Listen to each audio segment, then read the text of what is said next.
Jerusalém. Quando criou o templo, quando foi acabando ali as suas obras, o Senhor determinou a Salomão. Antes disso havia uma promessa. Deus chegou a ele e falou: Salomão, o que queres que eu te faça? Né? Todos conhecem a história. E Salomão falou: quero sabedoria, que o Senhor seja comigo, que me dê sabedoria para entrar e sair no meio do povo. E conduziu o povo, e então o Senhor muito se agradou do pedido de Salomão. E como o Senhor se agradou tanto do pedido de Salomão, Deus deu tudo, até as riquezas na qual Salomão não tinha pedido, Deus foi e o concedeu. Da mesma maneira veio Deus e abençoou e honrou de uma maneira tão esplêndida, que a sua sabedoria ficou conhecida em todos os reinos soube da sabedoria e dos feitos de Deus através da vida de Salomão. E o reino de Salomão ficou marcado como um reino de paz, onde não havia guerras.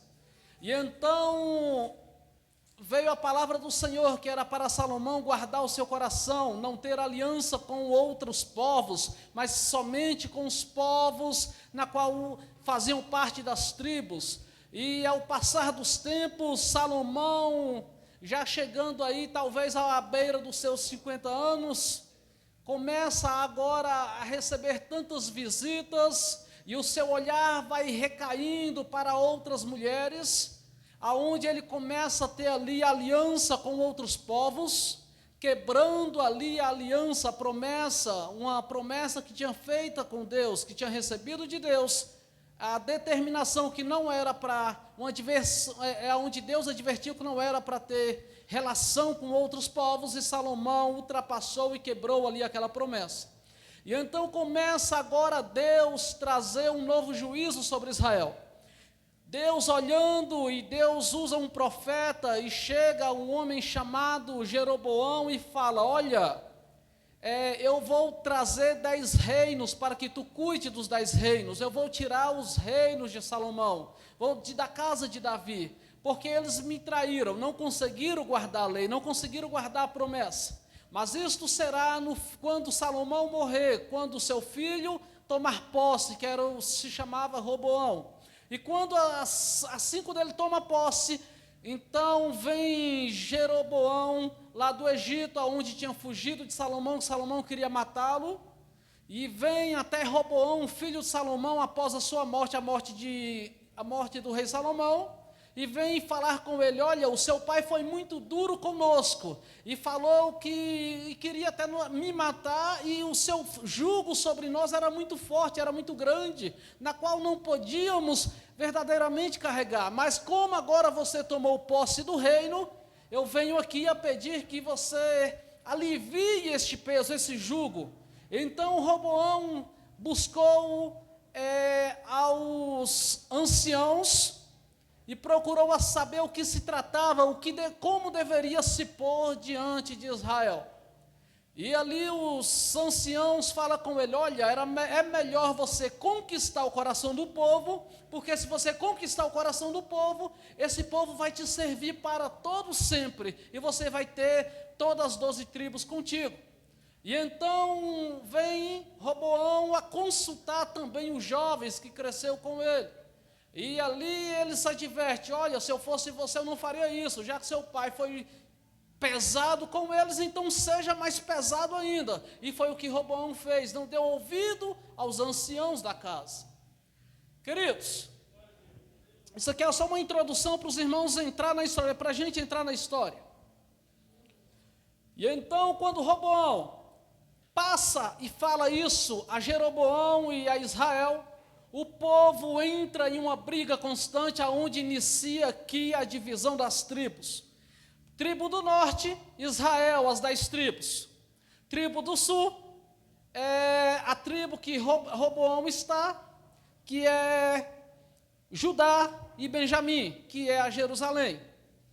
E então, a partir de agora, começa a divisão das 10 tribos, aonde Deus prometeu que iria dividir o reino, se caso eles fossem contra a vontade de Deus. Deus, ele não é um Deus perverso, Deus não é um Deus na qual ele fala, olha, você tem que fazer assim, assim, assado, se você não fizer, você morre. Não, não é nada disso. Quando lemos a história do Antigo Testamento, muitas vezes dá essa impressão, mas não é. Na verdade, o que Deus quer da gente não é nem sacrifício, o que Deus quer da gente é simplesmente obediência. E Deus, Ele nos chama constantemente a viver uma vida de obediência, a ponto de entregar seu Filho chamado Jesus Cristo, trazendo a graça sobre o povo, porque o jugo era tão grande, o povo não conseguia cumprir. Então vem a graça para alcançar a todos, e todos, através da graça, ser salvos por Deus. E aqui vem, irmãos, essa pequena introdução para entrarmos na história de Elias. E assim o povo se perverteu, deixando o Senhor de lado, e começou a servir outros deuses, começou a servir outros ídolos, e ali chegou-se ao ponto de sacrificar crianças a Baal, aonde o Deus Baal foi levado para dentro de Israel, para que Israel viesse adorar outros deuses, assim trazendo uma prostituição espiritual. Israel estava vindo em uma decadência espiritual tão grande que ele chegar ao ponto de dar os seus próprios filhos a Baal, a entregar os seus próprios filhos em sacrifício aos deuses como Baal, como Azerá, que eram ali considerados deuses da fertilidade. E o povo começou a acreditar que eles tinham pão, tinham trigo, tinham vinho, simplesmente por causa de Baal e de Azerá, que eram os deuses na qual Jezabel, juntamente com Acabe, trouxe quando estavam reinando sobre Israel. E quando trouxeram estes deuses, isso foi tão irritante para Deus, que Deus, ele começa a procurar um justo para trazer, para corrigir Israel. E os olhos do Senhor alcançou numa cidade tão pequenininha. Se você buscar no mapa, essa cidade nem existe. Essa cidade se chama Tisbé. E lá habitava um profeta chamado Elias. E Elias é levado pelo Senhor para Israel, para trazer conserto, para fazer o povo voltar o seu coração para Deus. E quando este povo recebe Elias, talvez esperava como uma promessa de Deus que haveria abundância, que haveria festas, que haveria algo parecido. Elias traz uma palavra de confronto àquilo que eles estavam vivendo, uma palavra na qual os advertia que os seus caminhos estavam mal diante de Deus. Irmão Ivailton, que palavra é essa em um culto de missão? Você vai entender logo após. Deus, ele procura levantar profetas para que o Israel nosso, o Brasil, entenda qual é a vontade de Deus, que não é servindo a outros deuses, não é servindo a outros ídolos, que o coração de Deus se apegará ao Brasil, não. Eu quero te dizer que o Brasil é um país muito amado e é um país muito abençoado por parte de Deus. Brasil, irmãos, você vê que não existe guerras como no Oriente Médio. O Brasil, ele não existe terremotos como muitos países aí fora estão vivenciando. A fome não é tanta como vários países estão enfrentando. Eu não sei se você conhece a história do Brasil, mas há uma história que rege, que o Brasil, ela foi um amparo na fuga de Davi, quando saiu correndo de Absalão, quando Absalão queria matar Davi, e aqui foi um dos seios que o acampou, que o amparou. Depois você procura isso na internet, você vai ver sobre a história do Brasil, o que tem o Brasil e Israel, qual a aliança, o surgimento. Você já procurou a saber o porquê o nosso país se chama Brasil? Você já entrou no livro de Samuel e já procurou um homem chamado Barzilai? Você já procurou saber sobre a história de Barzilai? Barzilai significa brasileiro. Não sei se você tem o conhecimento, mas o Brasil, ele está envolvido na história de Israel a tão grande ponto que para o lado de Manaus, Piauí, Ceará, grandes pontes que ali existem, foram feitos por judeus. Aqui foi um berço onde amparou vários judeus. Aqui foi um berço onde deu escape a vários judeus. O Brasil, ele é tão abençoado por Deus, que Deus levanta no meio desta nação, e muitos têm o Brasil como um grande leão do Evangelho de Cristo Jesus. Este leão muitas vezes está dormindo, este leão muitas vezes está cochilando, a ponto de não entender que o Brasil é um país escolhido para levar a palavra do Senhor a nações tão presas que o mundo comunismo, ou a política comunista se fechou a ponto de não deixar esta palavra adentrar. Irmãos, a Bíblia nos ensina, através da vida de Elias, que não podemos amar a nossa vida, mas temos que ter o amor ao nosso próximo como a nós mesmos. Como? Elias é chamado e retirado de Tisbé, ele deixa ali a sua família, os seus pais, ele deixa ali a todos, para ir a uma ida missionária da parte de Deus, para ir corrigir Israel. Quando Deus leva Elias até um encontro com Acabe, logo Elias diz a Acabe: olha, não choverá sobre Israel durante 3 anos e meio. Por quê? Porque Deus usa exatamente a estratégia de cerrar os céus, de não cair chuva, porque Baal, onde era cultuado em Israel, era considerado o Deus da fertilidade. Eles tinham campos bons, tinham frutos bons, por causa de Baal, segundo eles entendiam. Então Deus, ele se apresenta desta maneira. Deus, ele chama Baal para um combate, aí diz, através de Elias: vamos ver se o seu Baal verdadeiramente é o Deus da provisão. E Deus, ele, através de Elias, dá uma determinação que os céus, ele se fecha e não cai uma gota d'água durante 3 anos e meio. Após Elias determinar esta palavra sobre Israel, Deus logo retira Elias da onde estava sendo cultuado, onde estava acontecendo a grande prostituição espiritual, e leva até o ribeiro de Querite. Ali é sustentado por Deus através de corvos, através ali da água que era ali, corria através do ribeiro, e ali era sustentado por Deus por longos dias. A Bíblia diz que este ribeiro seca, então Deus, ele tem o seu cuidado, através do seu zelo, tira Elias e dá ordem que vai a uma viúva, e lá a viúva o sustentaria, trazendo para os nossos dias. Se essa palavra viesse a nós, logo pensaríamos que esta viúva seria rica, logo pensaríamos que esta viúva seria de uma condição financeira abençoada, mas quando Elias se depara com a situação, é pior ainda do que ele estava vivendo, porque onde ele estava no ribeiro, tinha ali mantimento, pela manhã tinha mantimento à tarde, porque Deus dava ordem aos corvos para o alimentar.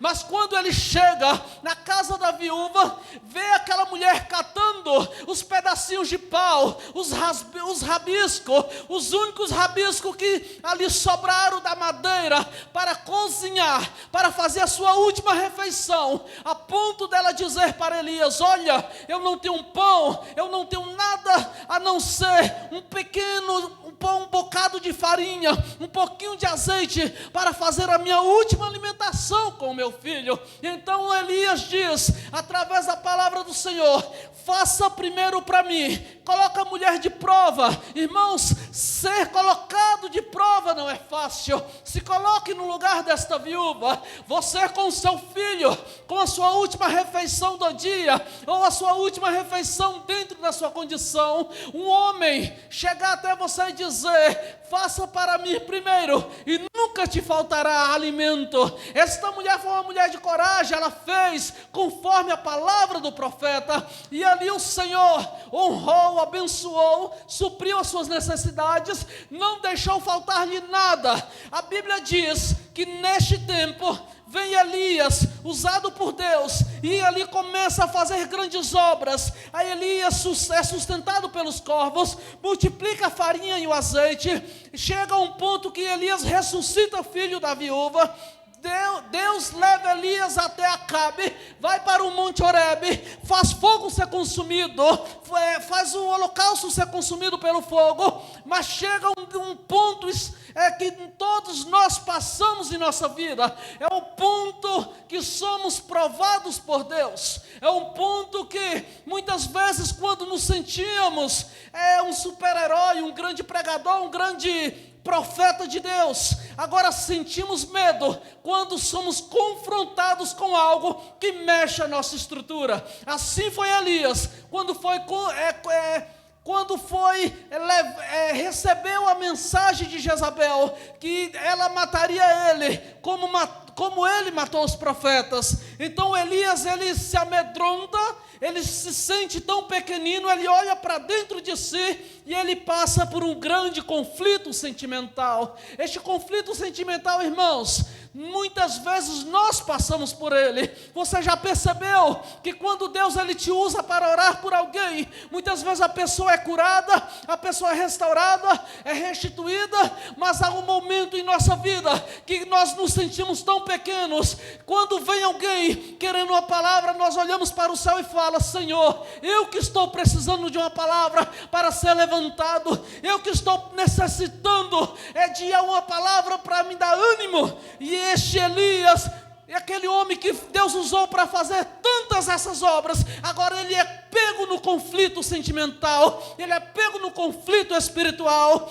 Dentro dele há um conflito tão grande, aonde ele olha para dentro de si, e ele recorre a Deus em oração e diz: agora já chega, Senhor, não sou melhor do que meus pais, tira a minha vida, tira a minha vida. Olha o que Elias faz, irmãos, um homem que clama a Deus, fogo desce, um homem que ora pela viúva, o filho dela ressuscita. Agora ele é pego no conflito dentro de si, aonde ele fala: já chega, Senhor, eu não dou mais conta.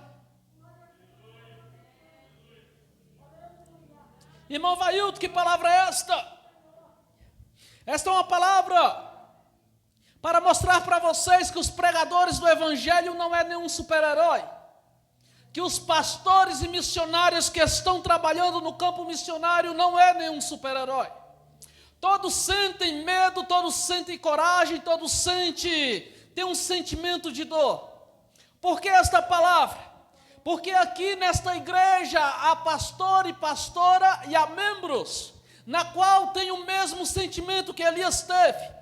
Um sentimento de um super-herói, aonde Deus o enche e preenche com a sua graça e unção, aonde quando se determina algo para ele fazer, ele vai e faz, mas também há os momentos peculiares, há os momentos dentro de si que é um grande conflito, muitas vezes até a própria fé ela é posta em prova. Como assim, irmão Ivail? Há momentos que nos sentimos tão grandes, e há momentos que nos sentimos tão pequenos e pensamos que estamos até em pecado com Deus. Há momentos que ouvimos Deus falar continuamente conosco, que nos usa até mesmo para profetizar para tantas pessoas. Mas há também momentos que choramos na presença de Deus, clamando e gritando para que Deus fale conosco através de alguém. Esses momentos, irmãos, é o servo de Deus, é os momentos temporâneos na qual o cristão ele passa. Não há super-herói no reino de Deus, há simplesmente humanos que passam por provas, tanto altas quanto baixas. E muitas vezes quando somos levados a estes pontos, a estes conflitos, muitas vezes pensamos até que nos desviamos da presença de Deus. Muitas vezes pensamos que Deus não está olhando para nós. Quando somos provados na vida financeira, pensamos que estamos em pecado, que Deus não está olhando, está tudo se fechando. Pensamos que estamos entrando em um deserto que não tem mais fim. E o que Deus está simplesmente te amadurecendo para uma nova missão que está chegando, para confiar em tuas mãos. Deus ele prova Elias de uma maneira sobrenatural. Aquele homem que orava, que a intimidade dele era tão grande que ele nem mesmo falava assim, diz o Senhor, não, mas ele falava segundo a minha palavra. O homem de intimidade, ele, irmãos, através da sua palavra, no mundo espiritual, Há uma grande movimentação que muitos não entendem nem compreendem. Quando o homem se relaciona com Deus e cria-se ali uma intimidade. Não existe intimidade sem relacionamento. Primeiro tem que haver um relacionamento para gerar intimidade. Eu não sei, quando o Eduardo mesmo, quando conheceu a Wélica, para que houvesse a intimidade de conhecer primeiramente, começar a namorar. E ali começou-se a se observar os defeitos e os acertos, e ali aqui estão construir uma família abençoada. E assim é com Deus, irmãos. Quando nós queremos ter uma intimidade grande com Deus, precisamos nos relacionar através da oração, através do jejum e da leitura bíblica. A Bíblia nos ensina e nos instrui que há um crescimento tão grande para aqueles que desejam e querem crescer na obra de Deus, através deste relacionamento. Um pastor, uma pastora nunca pode impedir o crescimento de um membro. Nunca ele vai dar conta, porque quando Deus escolhe alguém, Ele, pelo contrário, Ele usa os pastores para o incentivar a crescer, e é uma necessidade dos pastores de ver alguém crescer, que queira desejar o crescimento espiritual, o crescimento na relação íntima com Deus, porque isso traz vida à obra. Eu quero te dizer, irmãos, que estes conflitos, são pastores, são missionários, todos passam por isso. No ministério há muitos que se decepcionam com várias situações e pessoas. Não sei se você já passou por isso, mas é verdade.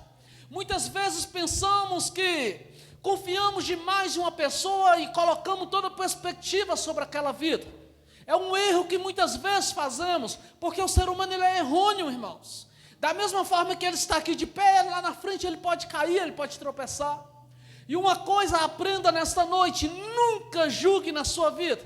Em sua vida nunca julgue aquele que caiu ou tropeçou. Ele caiu e tropeçou porque ele é humano, irmãos, é como você, da mesma maneira que você pode cair e tropeçar.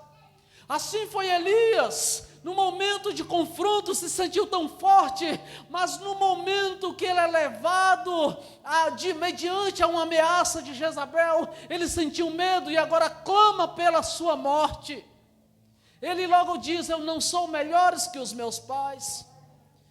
Israel estava passando por uma decadência espiritual, uma decadência moral, uma decadência na qual a presença de Deus estava se apartando de Israel. E duro é para aquele que perde a presença de Deus.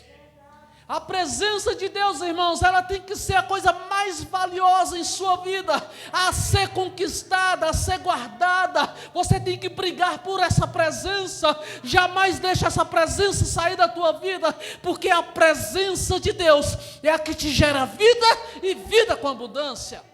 É a presença, irmãos, que te leva à graça. É a presença que te faz levantar todos os dias da sua cama. É a presença que te faz orar por alguém e a pessoa ser curada. É a presença, não é porque você é bom, é bonito, ou é isso ou aquilo, não. É a presença de Deus que está em sua vida.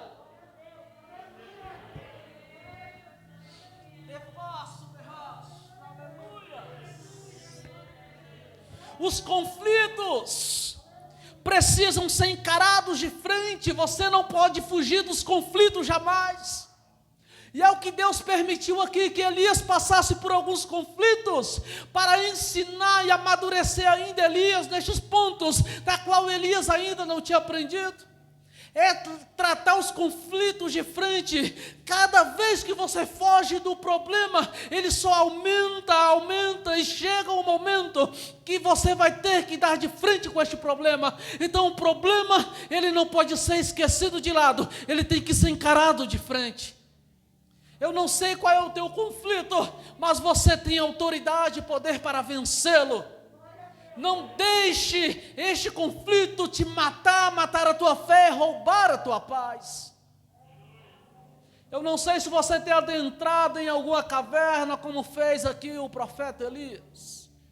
Mas se você entrou em alguma caverna, a palavra do Senhor vem nesta noite para ti.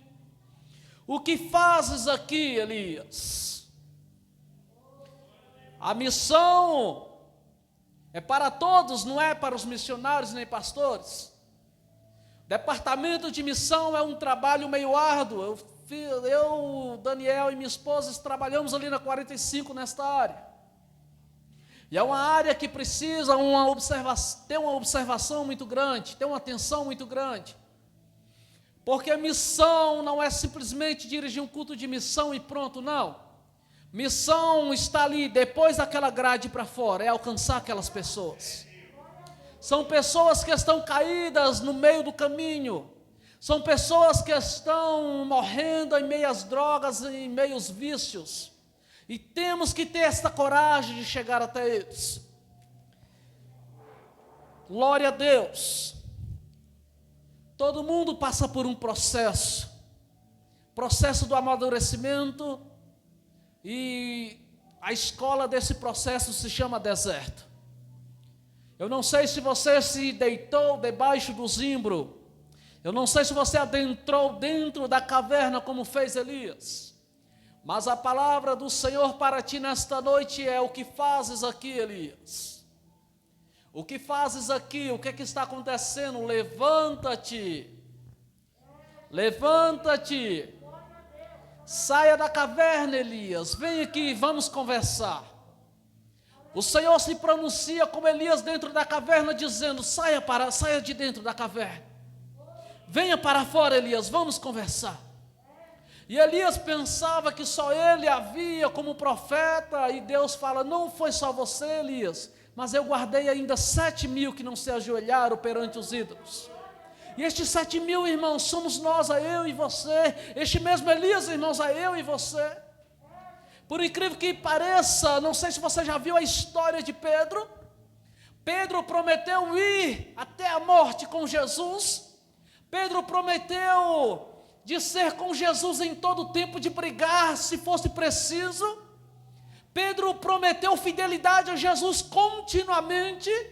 Mas quando Jesus é pego e é levado ao sinédrio, quando Pedro está ali na beira ali do fogo, se aquentando do braseiro, naquele mesmo dia, na roda do braseiro, está Pedro se aquentando junto com os outros, e alguém passa e olha e fala: ei, você é um também, você é um deles, você andava com ele, você fala igual ele. Pedro logo fala: não, eu não sou, eu nem conheço esse homem. E logo vem outro e fala: ei, eu te via junto com eles, o seu modo de vestir é igual, sua fala é igual. E Pedro fala: não, eu nunca vi este homem. Vem outro e logo fala também: verdadeiramente você é um deles, você estava no meio deles, você era como eles, que até o seu modo de falar é como eles. E ele jura, faz juramentos dizendo que não conhecia este homem. Quando voltamos, damos um pulo lá para o livro de João, capítulo 21, quando Jesus aparece na praia, e os discípulos estão ali a noite toda, pescando e não pega nada. Logo vem um grito: filhinhos, tem aí alguma coisa para comer? Olha a palavra daquele que foi traído. Filhinhos, tem aí alguma coisa para comer? Jesus, ele nunca vem te acusando, te apontando, dizendo: você me traiu, você é um covarde. Não. Olha a palavra de Jesus. Filhinhos, tem aí alguma coisa para comer? Lançai a rede do outro lado. E quando lança, pega aquela multidão de peixes, 153 grandes peixes. E João, o apóstolo, o discípulo mais achegado a Jesus, reconhece pela sua bela audição e fala: Pedro é o mestre. Imagina a área psicológica de Pedro. Há pouco tempo, há 3 dias atrás, Pedro negou Jesus, Pedro falou que não conhecia Jesus, e Jesus fala com ele: filhinhos, tem aí alguma coisa para comer? Quando eles vão se encontrar na praia, a primeira palavra de Jesus para Pedro é: Pedro, tu me amas? Sim, Senhor, eu te amo. Jesus insiste: Pedro, tu me amas? Sim, Senhor, eu te amo. E Jesus insiste: Pedro, tu me amas? E Pedro, voltando para si, se angustia e fala: Senhor, tu sabes de tudo, tu sabes que eu te amo. Por que esta palavra? Pedro se encontrava em um estágio de afastado, desistente da promessa, um desertor da promessa, um desertor que estava distante de Deus, porque ele traiu aquele que o chamou. Pedro se encontrava um desviado, aquele que desistiu da promessa do apostolado sobre a vida dele. Pedro estava desistindo de tudo, do chamado de Deus em sua vida, porque passou por este momento difícil, e logo vem o Senhor Jesus dizendo: Pedro, tu me amas? E ele diz: sim, Senhor. E Jesus mais uma vez vem falando: olha, Pedro, apacenta as minhas ovelhas, Pedro. Apacenta. O que eu estou fazendo hoje aqui, Pedro, não é te acusando, mas é trazendo um renovo, é uma restauração, é um novo chamado. Estou renovando o meu chamado na tua vida, Pedro. Estou restaurando, te chamando de novo para debaixo da promessa, Pedro. A minha promessa, ela não tem validade, ela ainda está de pé, Pedro. Então levante-se, Pedro, abraça a minha causa, Pedro, abraça a minha causa, Pedro, é na missão, abraça a causa da missão, Pedro, é no diaconato, abraça a causa do diaconato, Pedro. Ei, este Pedro, é eu, é você que está aqui nesta noite. Jesus está falando: não desista, Pedro, não desista, Pedro, porque eu não desisti de você, Pedro. Renovo hoje a minha aliança contigo, Pedro. Levante-se,